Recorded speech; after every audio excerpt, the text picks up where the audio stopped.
¿Qué tal amigos? ¿Cómo están? Bienvenidos. Esto es de Músicos y Locos y en VoiceOver en esta ocasión vamos a hablar sobre el doblaje.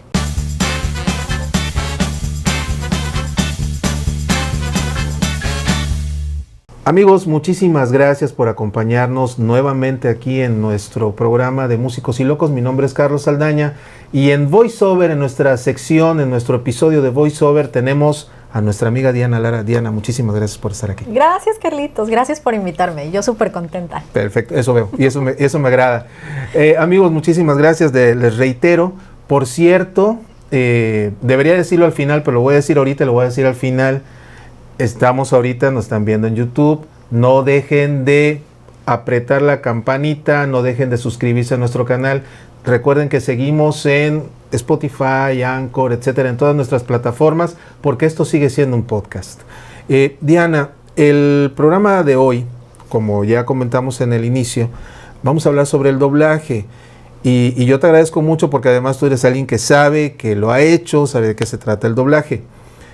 Pero no sé cuántos de nuestros amigos, quizás, insisto, estas secciones para quienes están en la onda de la locución, aprendiendo, haciendo sus pininos, buscando hacer su podcast, etcétera, a lo mejor no es un término tan conocido. ¿Podrías ayudarnos a comprender qué es el doblaje? Gracias, Carlos, y gracias por la invitación. Bueno, el doblaje viene siendo simple y sencillamente el prestar tu voz para interpretar un personaje, para interpretar algo. En otro idioma, en tu mismo idioma, pero es simple y sencillamente eso, el darle tu voz a algo que vas a interpretar. Esa es la palabra, me parece, interpretar. Entonces ya estamos hablando ya no solo de un dominio, una técnica de la voz, un dominio de la voz hablada. Ya estamos hablando de intenciones, ya estamos hablando de meternos en la piel de un personaje como actor, como actriz. Así es. ¿Cómo es eso? Bueno, el doblaje se estudia y quien estudia para hacer un buen doblaje se forman actores, porque son actores de doblaje. Entonces, cuando alguien que se quiere dedicar al doblaje, que aquí en México la verdad es que los mexicanos son muy buscados para el doblaje a nivel Latinoamérica, es una preparación extensa, integral y muy bonita, porque te forman como actor de doblaje.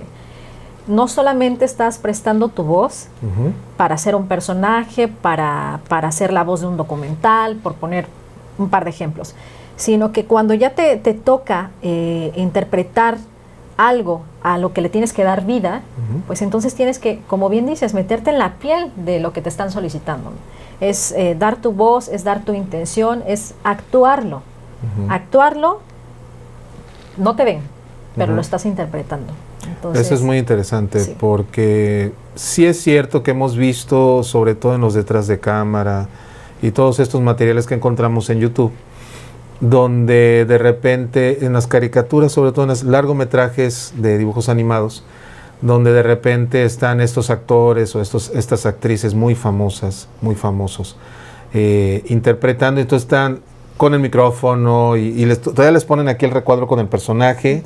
Y entonces están haciendo las voces y todo, ¿no? En México, bien dijiste, el actor de doblaje mexicano es muy solicitado. En México, por lo tanto, quiero preguntarte, ¿consideras que es importante este tipo de actividades? Sí, claro. No encuentras escuelas de doblaje en muchos lados, principalmente, bueno, pues están en la Ciudad de México. Pero sí es muy importante y bueno, el ejemplo es de que, como lo acabamos de mencionar, los actores de doblaje mexicanos son los más solicitados para hacer doblaje, te decía, a nivel Latinoamérica, por el acento, que es conocido por ser el más neutro. Y bueno, pues la verdad es que tenemos una gran lista de actores muy famosos precisamente por dar vida a muchos personajes. ¿Como cuáles que se te vengan a la memoria? Te puedo hablar de un par de maestros míos. Diana Pérez Rebatet, que en paz descanse, falleció hace un par de meses. Pero bueno, ella era la voz de varios personajes de Pokémon, de la villana de las caricaturas de Pokémon, de Sabrina, por mencionarte, ¿no? Participaciones en series como La Ley y el Orden, que también hizo personajes. Ernesto Lezama, Mario Filio, por ejemplo, que es de los más conocidos, y así. por mencionarte una lista enorme de actores mexicanos que son reconocidos por la interpretación. Y tan reconocidos que algunos de ellos hacen presentaciones prácticamente, claro, avalados por los personajes que han representado, y de repente llenan auditorios. Digo, antes de la pandemia llenaban auditorios, esa es la verdad, sí, ¿no? Sí, es un mundo muy mágico, porque como cuando hablamos de los locutores de radio, que la magia que tiene la radio es eso, que te están transmitiendo emociones a través de la voz, por un micrófono, por una bocina que tú estás escuchando. De igual forma el actor de doblaje, es decir, ¿quién es el que está detrás de mi personaje favorito? ¿Quién es el que está detrás de ese comercial? Ya hablando de locución comercial. Y bueno, siempre esa magia que te genera es lo que hace que a lo mejor se abarrote en lugares, ¿no? Es decir, quiero ir a conocer quién es, claro, cómo es mi personaje de favorito, ¿no? Sí, claro.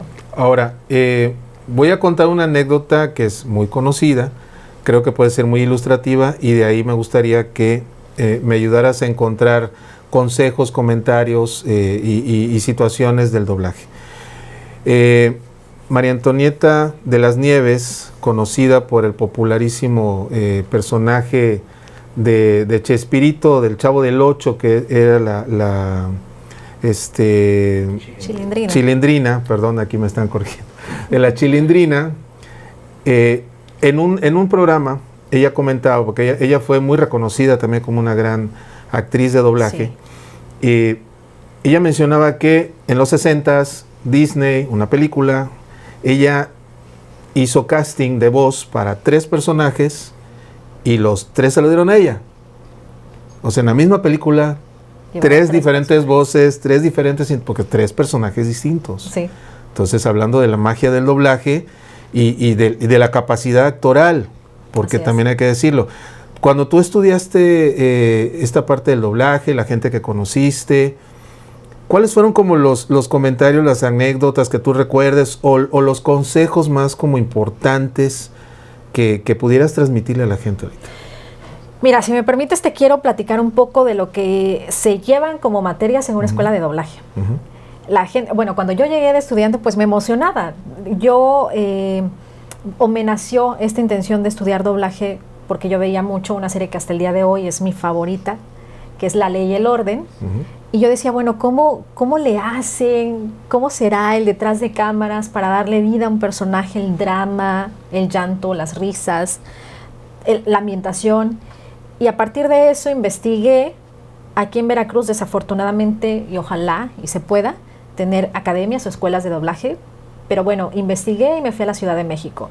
En esta escuela a la que yo llegué, pues llegué con la emoción de decir, yo ya quiero pasar a la cabina, ¿no? de doblaje para ya tener ahí mi escena y a ver cómo es y nos van a enseñar. Y no, con lo que me encontré es que la primera clase a las 8 de la mañana era la clase de canto, para empezar a vocalizar. Así es. De ahí nos íbamos a la clase de lectura en voz alta, interpretar diferentes obras. Yo decía, bueno, ¿a qué hora ya vamos? Pero eso es lo último. Claro. Porque es como cuando ya estás listo con todo lo demás. De ahí teníamos la clase de actuación, porque te forman como actor de doblaje.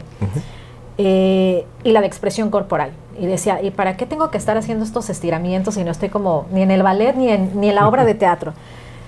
Pero al final, conforme fui avanzando, me di cuenta que era precisamente las primeras herramientas, lo que tienes que aprender para entrar a una cabina, que realmente sí fue emocionante, porque ahí cuando ya me tocó entrar por primera vez a una cabina a doblar o hacer mis ejercicios de doblaje, el saber que el que estaba ahí atrás, o sea, era la voz de tal personaje que yo veía en la tele, era padre, ¿no? Era emocionante. Pero todo este camino que vas llevando en esta formación, se trata de eso, que te van formando como actor de doblaje.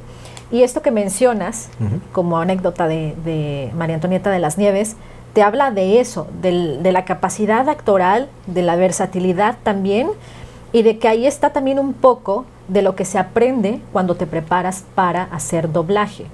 Un tema que, bueno, podríamos llevarlo para otro episodio, el por qué de pronto existe estas diferencias a la hora de escoger un elenco para doblar una Claro. película, llamémosle animada, La que quieras. Ujú, y buscar talentos que sean cantantes nada más, ¿no? ujú, Que al final te enseñan a cantar. Cuando vas a la escuela de doblaje, ujú. te enseñan a cantar, mínimo a vocalizar, porque generalmente, bueno, en los musicales, en las películas animadas, las infantiles, pues se ve mucho Ujú. precisamente que haya escenas que están cantando, estás cantando, se interpreten canciones. Y pues obviamente ahí es donde existe cierta riña de México, de muchos lugares, del por qué escogen a talentos que no son actores o que no son precisamente cantantes, pero son famosos. Cuando detrás de todo esto hay gente que realmente se prepara, Así es. como lo acabas de mencionar, Ujú. una María Antonieta de las Nieves, como actriz y después para hacer doblaje, Ujú. pues imagínate entonces también el tamaño de talento que hay en ella, ¿no? Por mencionarlo. Y así, entonces, al final sí es sumamente importante la preparación, porque todas estas herramientas te sirven para que a la hora de la hora demuestres la capacidad que tienes para hacer 1, 2 y hasta 3 personajes, ¿no? Definitivamente. Entonces, bueno, hasta ahorita, hasta donde sabemos, en la Ciudad de México es donde encontramos estas academias, estos espacios. Habría que ver ahora con el trabajo que hay, toda la situación que hay digital, qué tantas otras opciones hay en la red. Eso creo que puede ser bueno para acercarnos, también Sí, para uno claro. no desplazarse, aunque siempre es bueno tener el contacto. En algún punto fuera de la pandemia podremos regresar a esto. Ahora, para ir cerrando, Diana, definitivamente hacer locución no es lo mismo que hacer doblaje. Definitivamente. Eso No. lo dejamos claro, ¿no? Sí. Ok. Por último, tu experiencia en este trabajo. Bueno, de veras, perdón. ¿Cuánto tiempo te llevó a estudiarlo? A mí, 2 años, pero es dependiendo el tipo de escuela o de cursos a Ujú. los que tú asistas. De Digo, hay acuerdo. desde talleres Claro. que te pueden durar a lo mejor 3 semanas, un mes, Talleres, 2 meses, diplomados, etcétera, diplomados, ¿no? como asistir como tal, como Ujú. alumno a una escuela Ok. de doblaje. Perfecto. ¿Dónde te pueden encontrar, Diana? En mis redes sociales estoy como Dilara en Facebook y en Instagram como nena-diana-lara. Y mi celular es 2291-62-2600. Perfecto, digo, para cualquier locución o algo que necesiten, aquí está Dianita. Diana, muchísimas gracias por platicarnos todo esto. Y nos podemos seguir si quieres, No, ya lo media sé. hora, 1 hora. Ya lo Muchas sé, ya lo gracias sé. por invitarme. No, gracias a ti. Y gracias a ustedes por estar aquí con nosotros. Recuerden, suscríbanse aquí con nosotros en el canal de YouTube. Agarren ahí la campanita para que les llegue la notificación de cada video. Continuamos en nuestras plataformas digitales como podcast, por supuesto. Esto es de Músicos y Locos. Mi nombre es Carlos Saldaña. Nos vemos en la próxima.